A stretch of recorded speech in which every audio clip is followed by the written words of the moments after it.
Hello, my friends. My name is Adam, and I'm on a quest to be the most prolific reviewer of all time, which means I review literally everything. That's a bit hyperbolic, but I do review a lot of stuff: books, movies, podcasts, plays, sports, whatever I want, basically. A few nights ago, I watched a movie called A Pocket Full of Miracles, so I'm going to review that for you today. It is from 1961 and stars Glenn Ford and Betty Davis, and also Peter Falk. And this is Anne Margaret's film debut. So it's directed by Frank Capra, and it's one of two films that Capra remade of his own work. So this is a remake of a 1933 film, which is called Lady for a Day. So the plot of the movie is that there is this um, lady who is basically she's a panhandler. She is unemployed. She's homeless, and she kind of runs this system where she controls all the people who are begging or selling things on Broadway in New York. And the reason she's doing this is she's sending money to her daughter, and for plot reasons, her daughter lives in Spain in a monastery, and she has met some rich count, and the count is going. So basically, her and her fiance are coming to New York to meet her mother and her stepfather because her mother has told her that she has a stepfather and that she's like this rich and very important lady in New York. So that's the first part, and the other part of it is that there is this gangster named, oh, I forgot what his character's name is, but it's the Glenn Ford character. One second. Dave the Dude. So her name is Apple Annie and his name is Dave the Dude. And Dave the Dude is like this gangster, and it's the end of Prohibition. And then there is kind of a subplot where there's like this big crime boss, and he wants to take over New York, and Dave is kind of like auditioning for transitioning from being a bootlegger to a real mafia guy, which is weird that they make that distinction that bootleggers are not real gangsters, which is crazy. But anyway, so Dave the Dude has been buying apples from Apple Annie, and he uses them to sort of for good luck and to intimidate his rivals. So he kind of gets sucked into this whole thing because he has a girlfriend named Queenie, and she wants to get married and settle down. Um, and she's disappointed that he's not helping Annie in this whole thing. And so the whole thing comes, and Peter Falk plays one of Dave the Dude's henchmen. Yeah, and then they have the count and his father and her daughter come, and they pull off this thing where basically all of New York society pretends that Annie is actually an important person, you know. So Betty Davis plays Apple Annie, and Glenn Ford plays Dave the Dude. So that is the basic plot of the movie. And there are parts that are really interesting and funny about the movie. Like Peter Falk. If you don't know Peter Falk played Columbo. And if you don't know Columbo, you're missing out on a lot of stuff. But yeah, Peter Falk was just amazing because he feels like the only person who's actually from New York in all of this cast. Like he feels like the voice of reason, and everything else is just madcap and crazy.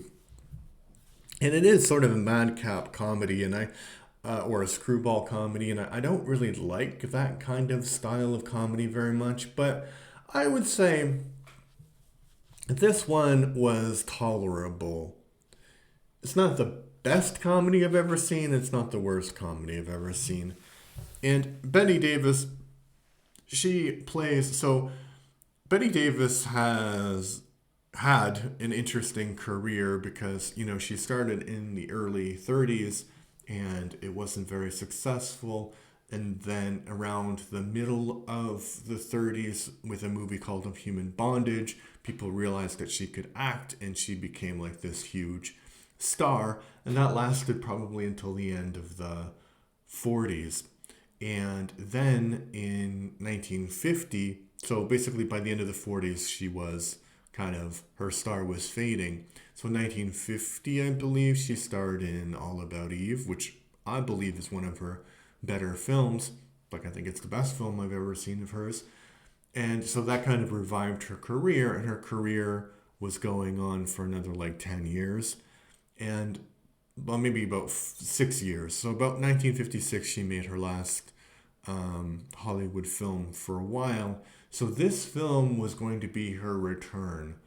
So 1961, so it's about 5 years since she's been in a major Hollywood production. And they really kind of pushed her in the marketing. Like the title credits are actually really lovely, but it's like, actually no, I'm thinking about a different movie. But anyway, so they pushed her like Betty Davis, like starring Betty Davis and Glenn Ford. And actually, she's probably co-starring it. And there was a bit of conflict in the production because Betty Davis was given the dressing room next to Glenn Ford because they're co-stars. And Glenn Ford didn't like that very much because he was actually financing this production with his own production company. Glenn Ford is an interesting character too because he's also kind of Hollywood royalty, but I don't think that he was ever as successful as somebody like Betty Davis, and I think that he kind of resented it. He started around the same time. His career was just as long. Yeah, but he wanted his girlfriend to be next to him in the dressing room. And Betty Davis was like, yeah, sure, whatever, I don't care. It's not like dressing rooms make a movie successful or not. But they didn't move her for whatever reason, and Glenn Ford really started to hate on Betty Davis, and this caused the production to be really problematic. And Frank Capra couldn't really do anything because Glenn Ford was the guy who was providing all the funding for this movie. So, yeah, I think that there were a lot of missteps. And I think that Glenn Ford does an okay job in this as Dave the Dude, but it's not that you need to be believable in a movie like this because obviously it's fiction and it's a special type of fiction. You don't need to be believable, but you have Peter Falk like completely inhabiting his character and being like a New York gangster. So it's like a contrast between a night and day. I think like Glenn Ford is the Hollywood version of a gangster, and Peter Falk is like the comedic version of a gangster. So he kind of outshines Glenn Ford in every way. So the movie is completely adequate, but I don't think it's a great movie. It's not the worst Betty Davis movie film. Movie film. It's not the worst Betty Davis film I've ever seen. I think that would have to be The Man Who Came to Dinner or Murder with Mirrors, which I've reviewed recently. So I'd give this maybe like a 6 out of 10. I mean, it's okay. You could watch it for Peter Falk, but if you don't watch this movie, nothing bad is going to happen. You're not missing out on not seeing this movie. That's for sure. And one small detail which makes a lot of sense is that so the two characters, like I said, are counts from Spain, and they come in and they're having a reception. So this is supposed to be in the 1930s, the repeal of prohibition, so like 1931 or something. So the Spanish flag has this purple on it because it's a Republican Spanish flag. And I thought that was a cool little vexillological detail. But of course, Capra, I think, would be would be quite aware of that because, they were making movies during the time of the Spanish Civil War. But I'm not sure how people. And, well, I think maybe I'm making a bit too big of a deal about this, but I think it's a subtle jab at the fact that, because around this time, maybe a bit before it, there was sort of this whole anti communist push in America and in Hollywood. And this is like Capra saying, we remember all of that stuff that happens or that happened in Spain.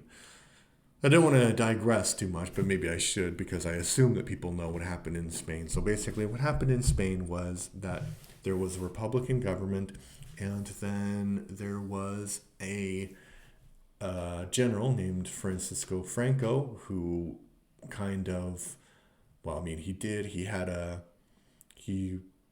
kind of rebelled against the government, and he was based in Morocco. So at the time, parts of Morocco were part of Spain. So he took his like units, and then he invaded parts of Spain, and then other right wing figures, military figures, joined him, and they were called the Nationalists, which is weird because they're all Spanish. But anyway, they were called the Nationalists, and the legitimate government was called the Republican government. As the Nationalists theoretically were fighting to bring back the monarchy, but that didn't happen until after Franco was gone. And the problem was that the Nationalists very quickly began to be supported by fascist regimes like Italy and Nazi Germany. And sort of as a reaction to that and the fact that, so like Western intellectuals were supporting the Republican side, and a lot of them actually went to volunteer and fight in the war, like I think Hemingway and Orwell. But because they didn't actually have support from,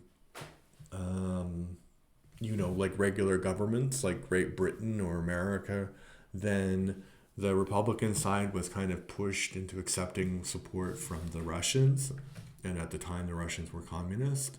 So, Orwell explained kind of, because he was a socialist, but he wasn't a communist. So he kind of explained that in a very good book, which I don't remember what the book is called. So if you remember the book, put the book in the title. But yeah, so anyway, I think like there was a lot of memory of that time, even though people didn't really talk about it.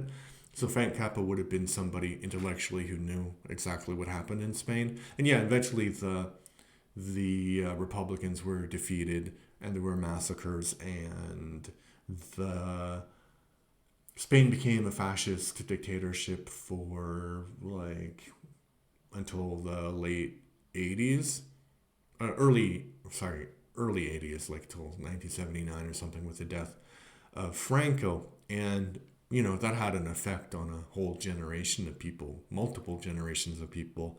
And I remember I had a Spanish girlfriend, and I remember we went to Spain and we went to her village, and apparently her grandmother or grandfather, I think it was great grandmother, was hung up on the side of the road of one of these little villages because they thought that she was a communist.